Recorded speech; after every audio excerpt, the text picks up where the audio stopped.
మీరు దీక్షగా 42 రోజులు శివాలయానికి ఎవ్వరికీ చెప్పద్దు. ప్రదోష వేళలో వెళ్ళి శివ ప్రదక్షిణం చేసి మీరు ఏమీ చెప్పకండి. మీరు చెప్పగలిగినంతసేపు శివాలయం అరుగు మీద కూర్చుని శివ శివ శివ శివ శివ శివ ఇదొకటే. ఒక 42 రోజులు ఈ దరిద్రాన్ని, మీ కష్టాల్ని అనుభవించి చూడండి అన్నాడు. మీరు నమ్ముతారా? ఆ వ్యక్తి నా దగ్గరికి వచ్చి నా జీవితంలో ఆశించని రీతిలో నా జీవితానికి ఒక కొత్త మలుపు తిరిగిందండి, నేను వరంగల్ వెళ్ళిపోతున్నాను, నేను సెటిల్ అయిపోతున్నానని చెప్పాడు.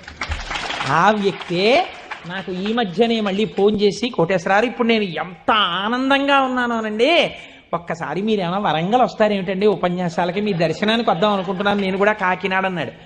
అయ్యా మీరు ఎప్పుడైనా కాకినాడ ఇప్పుడు అక్కర్లేదు, ఎప్పుడో తర్వాత వద్దురు కానీ నేను వరంగల్ ఇప్పుడు మాత్రం రావట్లేదు, నేను వరంగల్ వస్తే చెప్తాను, అప్పుడు మీరు నా దగ్గరికి వద్దురు కానీ తప్పకుండా దర్శనానికి అన్నాడు. కళ్యాణి అందులో అంటారే ఏతి జీవంతిమానందో నరం వర్ష శతాదపి అంటుంది.